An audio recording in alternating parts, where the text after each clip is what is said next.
The European Union and the United States are moving from trade intentions to implementation. On Thursday, the two partners published a joint statement setting out new customs duties. The text provides for a maximum duty of 15% on a large proportion of EU exports to the US. Once again, the European Commission is defending this compromise, which has been the subject of much criticism. Let me say this clearly. The alternative, a trade war with sky-high tariffs and political escalation, helps no one. It hurts jobs, it hurts growth, and it damages businesses across both the EU and the US. And this is not theoretical, as nearly 5 million European jobs, including many in SMEs, would be at risk.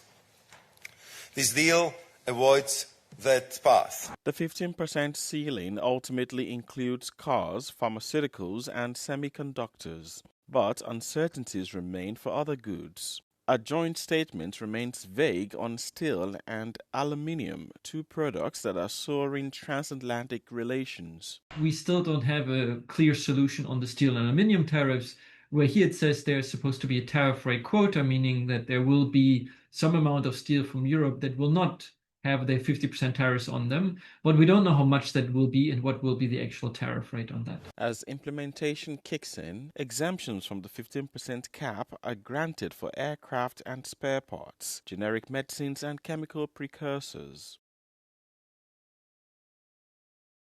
A Ukrainian citizen who is suspected of participating in the undersea explosions in 2022 that damaged several Nord Stream gas pipelines has been arrested. German prosecutors believe that the suspect, who was arrested overnight in Italy's Rimini province, was one of the coordinators of the operation. The pipelines were built to transport natural gas from Russia to Germany through the Baltic Sea. The damage had added tensions over the war in Ukraine as European countries moved to wean themselves off Russian energy sources following the Kremlin's full-scale invasion of Ukraine. Russia accused the US of staging the explosions, a charge Washington denies. North Korean dictator Kim Jong-un held a ceremony in the capital Pyongyang to award state honors to soldiers who returned from combat in Ukraine and to mourn those killed, according to state media. The soldiers and commanders who fought alongside Russian forces against Ukraine in the Kursk region were given so-called state hero titles. Kim also placed medals beside the portraits of fallen North Korean troops, described by state media as martyrs. According to South Korean assessments, North Korea has sent around 15,000 troops to Russia since last fall and also supplied large quantities of military equipment in support of Russia's invasion of Ukraine.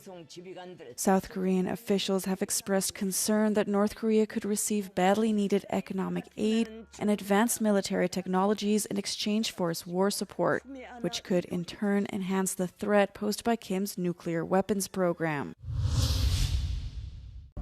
Iran has launched its first military exercise since the end of its 12-day war with Israel, state television reported on Thursday. A video shared by the Iranian military showed Navy vessels launching missiles at targets in the sea in the Gulf of Oman and the Indian Ocean. While such drills are routine in the Islamic Republic, the Sustainable Power 1404 exercise comes in the wake of a war that saw Israel destroy Tehran's air defense systems, bomb nuclear facilities, and other sites. A state TV report said naval vessels would fire cruise missiles at targets and use drones over the open water. Iran's navy, estimated to have some 18,000 personnel, avoided any major attack during the June war. Tehran's defense authorities on Wednesday claimed to have equipped its forces with new missiles in response to what it called any potential enemy adventurism.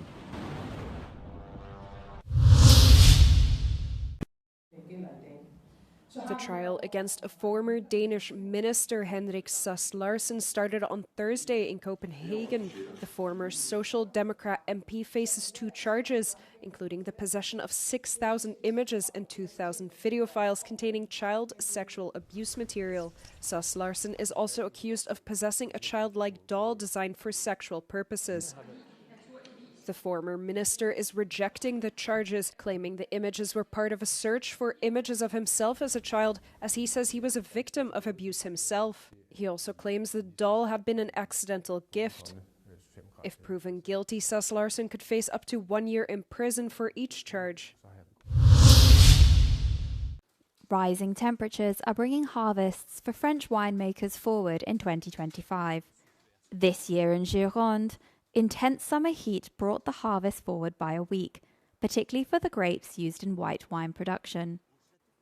Last week, grape clusters intended for white wines faced temperatures approaching 40 degrees Celsius and a lack of water, straining the berries and accelerating the ripening process. For wine growers, summer heat is increasing on a yearly basis.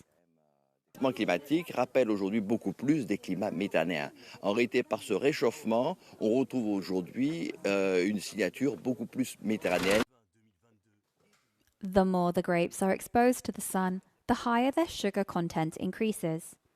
It's this sugar that, through fermentation during the winemaking process, transforms into alcohol, creating wines with a higher alcohol content. With more good vintages due to increasing temperatures, the wines are now of a higher quality, but are also heavier. This creates a problem for white wines in particular, as drinkers are not typically keen on white wines with over 14% alcohol.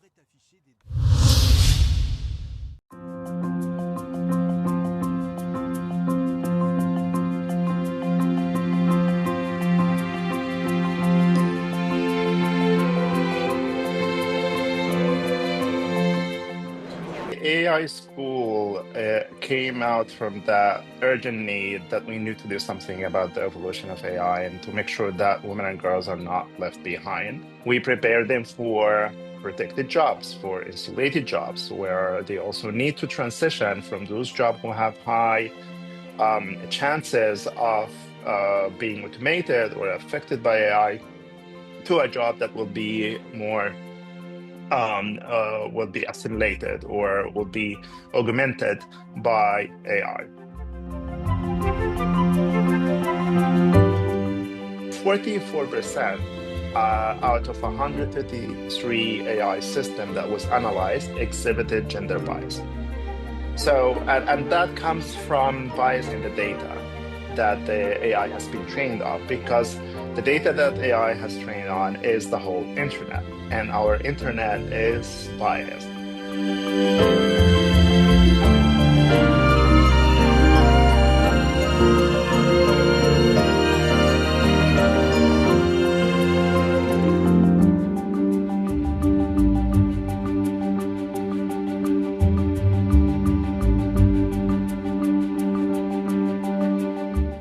How do Europeans feel about paying taxes? The latest Eurobarometer survey on taxation is clear: citizens want change. In the EU, nearly 90% of the revenue available to national governments comes from taxes. However, only 1 in 5 EU citizens believes that tax contributions in their country are proportional to income and wealth, with most respondents expressing skepticism.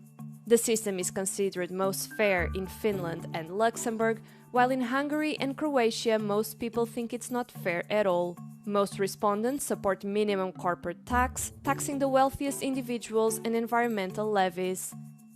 Nearly 6 in 10 EU citizens favor using fiscal measures to discourage the usage or consumption of environmentally harmful goods and polluting energy. Among those who agree with higher taxes for improved public services, nearly half would first target tobacco and alcohol, and a third would increase taxes on investment income like interest or rent. As for what citizens want the EU to prioritize in terms of taxation, the number one issue is tackling tax avoidance and evasion, which costs member states billions of euros each year. The second priority is preventing double taxation between EU countries. Will French people travelling outside the EU be subjected to stricter tax controls? A video has gone viral on TikTok that claims that any French person traveling outside the EU from September this year will automatically be reported to the country's tax authorities and subjected to stricter controls. It has garnered 1.5 million views. It states that when someone boards a plane in France to leave Europe, they are signing up for an automatic tax audit upon their return. People's passport data will reportedly be cross-checked with income declarations. If they don't comply with requests for extra info, this is followed by stricter checks on income, a possible summons, and a fine of up to 10,000 euros. The author refers to this new procedure as the automatic travel verification system. The video is published by the TikTok account Passion Mondiale FR, which claims to offer daily information and news and has 17.5 thousand followers. The video has sparked outrage among thousands of internet users. One person said, "Welcome to the new North Korea," while another said this was more than harassment. However, the claims made about such a new measure in France are false. The author says that the news was announced by the Interior Ministry and then picked up by reputable news organizations, including BFM TV, Le Parisien, and France Info. But searches for such reports from these media and other well-known media yielded nothing, and no information can be found about such a measure on any French ministry website. Moreover, tax issues and controls are the responsibility of the Ministry of Economy and Finance, not the Interior Affairs. Another clear sign this is fake news. A spokesperson for this ministry confirmed here or verified that the claims made in the video were fake and that no such measure is being introduced in France. Finally, a look at the other content on the TikTok channel behind this video is further proof that the content is not to be trusted. Several videos feature AI-generated presenters. Other videos make fake claims, for example, that low-income households have to justify shopping for over 100 euros.